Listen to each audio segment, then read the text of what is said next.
আসসালামু আলাইকুম, স্বাগতম জানাচ্ছি। আজকে আমরা আলোচনা করব কম্বাইন্ড আর্ট ব্যাংক এবং ফাইন্যান্সিয়াল ইনস্টিটিউশনের পরীক্ষা, যেটি অনুষ্ঠিত হয়েছে গত শুক্রবার অর্থাৎ 5ই ডিসেম্বর। এটির সম্পূর্ণ ব্যাখ্যা সহ আলোচনা করব, তো সাথেই থাকুন। প্রথমেই যে প্রশ্নটি নিয়ে আমরা আলোচনা করব সেটি হচ্ছে চুজ দ্য অ্যান্টোনিম অফ লোকোয়েসিয়াস, অর্থ এক্সেসিভ টকেটিভ, অর্থাৎ যে বেশি কথা বলে এমন। এর অ্যান্টোনিম হচ্ছে ট্যাসিটার্ন, অর্থাৎ স্বল্পভাষী। এখানে ট্যাসিটার্ন শব্দের অর্থ হচ্ছে স্বভাবগতভাবে কম কথা বলা বা নীরব থাকা, আর এটির লোকাসিয়াস এর বিপরীত। অন্যগুলো অর্থ হচ্ছে ভোলুবল, অত্যন্ত কথাবার্তায় সাবলীল; গ্যারোলাস, অতিরিক্ত কথা বলে; আর্টিকুলেট, সাবলীলভাবে কথা বলে। কাজেই ট্যাসিটার্ন হচ্ছে এর সঠিক অ্যান্টোনিম। পরবর্তীতে আছে চুজ দ্য সিনোনিম অফ ইনভেকটিভ। আচ্ছা, ইনভেকটিভ শব্দের অর্থ হচ্ছে তীব্র নিন্দা বা কটূক্তি, আর এর সিনোনিম হচ্ছে ডায়াট্রাইব। ডায়াট্রাইব শব্দের অর্থ হচ্ছে কঠোর, তীব্র মৌখিক আক্রমণে ভরা বক্তব্য। আচ্ছা, এখানে অন্যান্য যে অপশনগুলো আছে সেগুলো হচ্ছে প্রেইজ, প্রশংসা করা; ডায়াবলিক্যাল, শয়তানি; সাইলেন্স, নীরবতা। Choose the antonym of promulgate. আচ্ছা, এটি শব্দটির অ্যান্টোনিম হচ্ছে সাপ্রেস। প্রমালগেট অর্থ কোনো আইন, ধারণা বা বার্তা প্রচার করা, ঘোষণা করা বা প্রকাশ করা, আর সাপ্রেস অর্থ হচ্ছে দমন করা, প্রকাশে বাধা দেওয়া। কাজে এটি একটি সঠিক অ্যান্টোনিম। অন্যান্য যে অপশনগুলোর মধ্যে আছে প্রোপাগেট, প্রচার করা; অ্যাডভার্টাইজ অর্থ প্রচার করা; ডিগনিফাই, এটি হচ্ছে মর্যাদা দেওয়া। কাজেই সঠিক উত্তরটি suppress. Which of the following is a figure of speech that involves exaggeration? এটার সঠিক উত্তর হচ্ছে হাইপারবোলে। হাইপারবোলে অর্থ হচ্ছে বাড়িয়ে বলা, যা বাস্তবে নেই তার চেয়ে অনেক বেশি প্রকাশ করা। ঠিক আছে, তো এক্সগ্রিরেশন এটার অর্থ একদম সেম, অতিরঞ্জন। উদাহরণ হিসেবে দেখেন যে আমি 1000বার বলে ফেলেছি, হ্যাঁ, ভয়ে আমার বুক ধড়ফড় করছে, এরকম আর কি। হ্যাঁ, তো অন্য যে অপশনগুলো আছে সেগুলোর অর্থ হচ্ছে অ্যানালজি। অ্যানালজির অর্থ আমরা জানি যে সাদৃশ্য; পার্সোনিফিকেশন, মানবীকরণ; মেটাফর তো রূপক। হ্যাঁ, কাজে ওটি হচ্ছে সঠিক উত্তর। Which of the following is not a novel? আচ্ছা, নিচে কোনটি নোভেল নয়? এখানে সঠিক উত্তর হচ্ছে দ্য ওয়েস্টল্যান্ড। দ্য ওয়েস্টল্যান্ড হলো টি.এস. এলিয়ট রচিত একটি আধুনিক দীর্ঘ কবিতা। এটি কোনো নোভেল নয়। আচ্ছা, বাকি যেগুলো আছে সেগুলো হচ্ছে প্রত্যেকটি novel. The central idea or underlying message conveyed by a text is referred to as its, এটি হচ্ছে থিম। থিম হচ্ছে মূল ধারণা বা অন্তর্নিহিত বার্তা।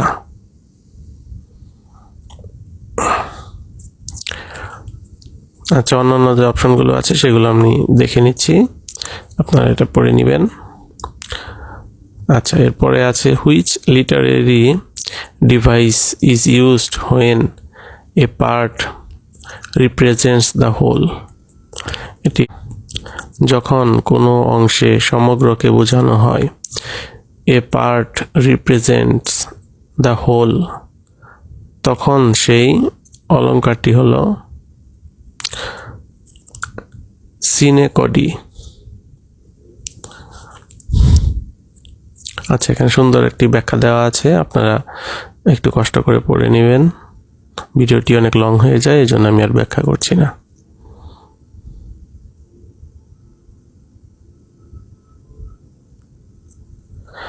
ওকে, 33 নম্বরে কি এসেছিল? নাইদার দ্য স্টুডেন্টস নর the teacher dash to continue the discussion. আচ্ছা, এর সঠিক উত্তর হচ্ছে ওয়াজ উইলিং। কেন এখানে ওয়াজ হলো, কেন ওয়ার হলো না?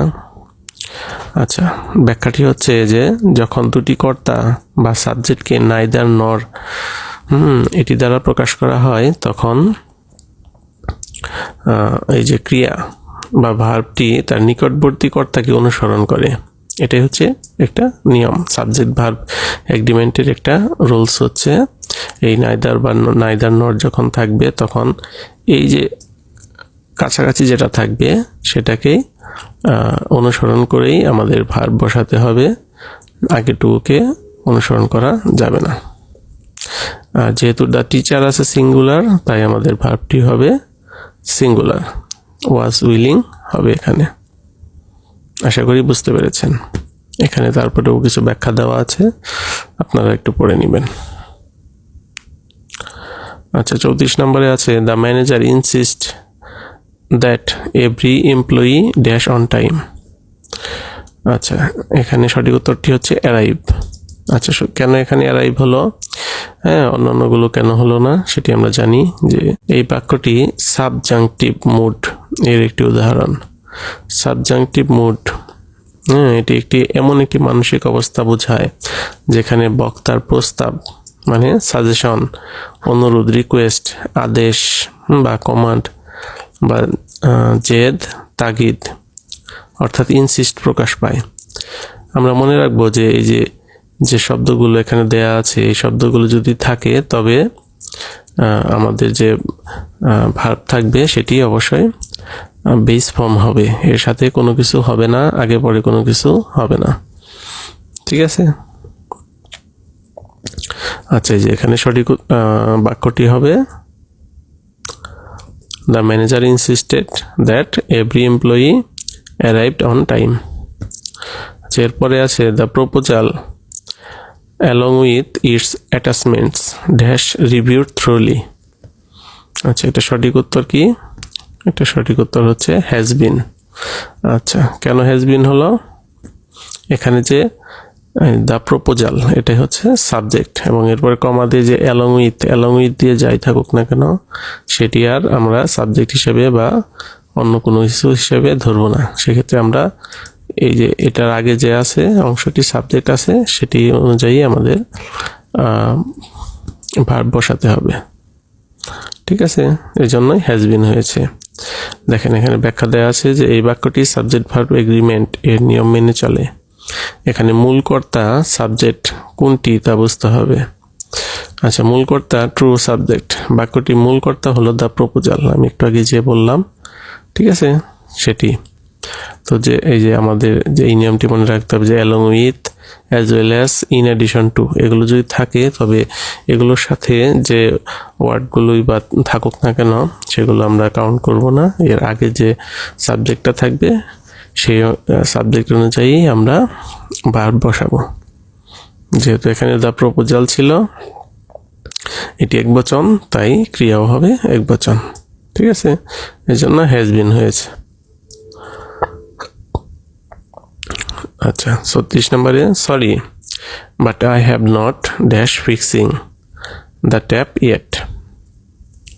আচ্ছা, এটা সঠিক উত্তর হচ্ছে গট রাউন্ড টু। এই বাক্যটিতে একটি ফ্রেশাল ভার্ব ব্যবহার করা হয়েছে। গট রাউন্ড টু হলো অনেক দিন ধরে করার ইচ্ছা থাকা সত্ত্বেও শেষ পর্যন্ত কোনো কাজ করার সুযোগ পাওয়া। এখানে যে বাক্যটি আছে, বাক্যটির অর্থ যদি হয় তাহলে আমরা কি দেখব যে sorry but I have not got round to fixing the tap yet. এটির অর্থ হবে কি, যে দুঃখিত, আমি এখনো কলটি সরানোর সুযোগ পাইনি বা সময় করে উঠতে পারিনি। ঠিক আছে? Sorry but I have not got round to fixing the tap yet. আচ্ছা, অন্যান্য ফ্রেজাল ভার্বগুলো যেগুলো আছে সেগুলো যে গট আপ টু এর অর্থ হলো কোনো নির্দিষ্ট কাজ করা বা কোথাও পৌঁছানো। গট ফর এটি ব্যাকরণগতভাবে ভুল, এবং গট অ্যাক্রস এর অর্থ হলো কোনো বার্তা বা ধারণা সফলভাবে বুঝতে পারা। আচ্ছা, এরপরে আছে the scientist explanation was so dash that even experts struggle to understand it. যেটা সঠিক অর্থ হচ্ছে, দুঃখিত, সঠিক উত্তর হলো এসোটেরিক, বি নাম্বার।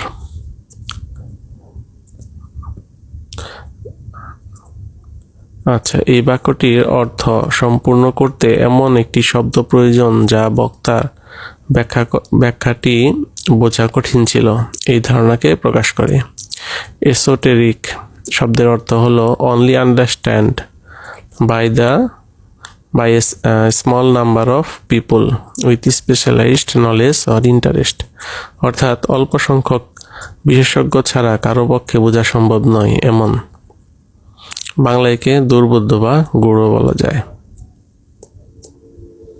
আচ্ছা, বাক্যটিতে বলা হয়েছে যে বিজ্ঞানীর ব্যাখ্যাটি এতটাই দুর্বোধ্য ছিল যে বিশেষজ্ঞদেরও তা বুঝতে অনেক কষ্ট হচ্ছিল। ঠিক আছে। আচ্ছা, অন্যান্য যে অর্থগুলো আছে সেগুলো আপনারা একটু কষ্ট করে দেখে নেবেন। আচ্ছা, পরেরটা হচ্ছে the number of applicants dash compare to the last year. আচ্ছা, এটা সঠিক উত্তর হচ্ছে হ্যাজ রাইজেন। এখানে দ্য নাম্বার সংখ্যাটি অনুযায়ী এখানে ভার্ব বসানো হয়েছে, অ্যাপ্লিক্যান্টস এখানে মুখ্য নয়।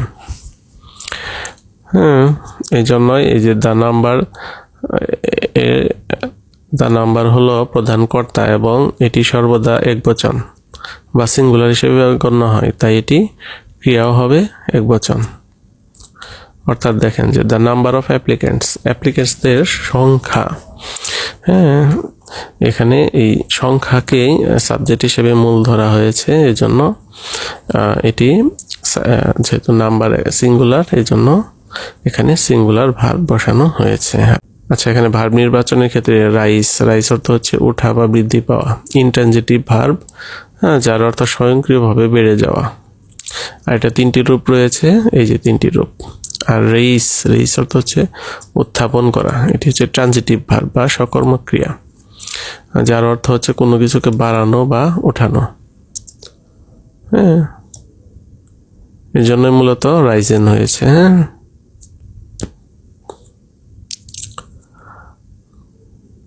আচ্ছা, পরবর্তীটি আমরা দেখি যে the scientist theory the brilliant still remains dash by concrete evidence. আচ্ছা, এটির উত্তর হচ্ছে এ নাম্বার। ব্যাখ্যা এখানে দেওয়া আছে, বাক্যটিতে একটি বিপরীত প্রকাশ করা হয়েছে। বিজ্ঞানীর তত্ত্বটি ব্রিলিয়ান্ট হওয়া সত্ত্বেও এখানে মূর্ত প্রমাণের অভাব রয়েছে। অর্থাৎ এই যে শব্দটির অর্থ হচ্ছে অপ্রমাণিত বা ভিত্তিহীন। বাংলা অর্থ কি দাঁড়াবে তাহলে এখানে, যে বিজ্ঞানীর তত্ত্ব চমৎকার হলেও এটি এখনো প্রমাণ দ্বারা সমর্থিত নয়। বাকিগুলো অর্থ দেওয়া আছে, আপনারা পড়ে নেবেন। The committee was divided but his proposal was accepted dash it's controversial nature. সেটা সঠিক উত্তর হচ্ছে নট উইথ স্ট্যান্ডিং শব্দ অর্থ হচ্ছে যে সত্ত্বেও, আমরা যে ডেসপাইট বা ইনস্পাইট অফ পড়ি সেটি আর এটি একদম সেম। বাংলা অর্থ হচ্ছে কি, কমিটি বিভক্ত ছিল কিন্তু তার প্রস্তাব বিতর্কিত প্রকৃতি সত্ত্বেও গৃহীত হয়েছিল। এই যে the committee was divided but his proposal was accepted যদিও it was controversial nature, অর্থাৎ not with standing। আচ্ছা, বাকিগুলো অর্থ আছে যে ইন লাইট অফ বিবেচনা করে, আর ইনস্টেড অফ পরিবর্তে, বিকজ অর্থ হচ্ছে কারণ। She delivered a dash presentation that impressed the entire team. সেটা সঠিক উত্তর হচ্ছে কম্পেলিং। এই বাক্যটিতে বক্তার একটি ইতিবাচক গুণ বা বৈশিষ্ট্য প্রকাশ করা হয়েছে, যা বোঝায় যে তার উপস্থাপনাটি পুরো দলকে মুগ্ধ করেছিল। কম্পেলিং মানে হচ্ছে যে জোরালো, আকর্ষণীয় এবং বিশ্বাসযোগ্য বা খুবই মনোমুগ্ধকর। যদি উপস্থাপনটি কম্পেলিং হয় তবে এটি পুরো দলকে মুগ্ধ করবে। আমি আবার দেখেন পড়ছি যে she delivered a compelling presentation, অর্থাৎ মনোমুগ্ধকর একটি প্রেজেন্টেশন সে ডেলিভার করেছিল, that Impress the entire team, যেটি পুরো টিমকেই ইমপ্রেস করে ফেলেছিল। আচ্ছা, বাকিগুলো অর্থ এই যে এখানে দেওয়া আছে, একটু পড়ে নেবেন। The most famous statist in English literature is, এটার উত্তর হচ্ছে জোনাথন সুইফট। আচ্ছা, এখানে ব্যাখ্যা আছে, আপনারা পড়ে নেবেন।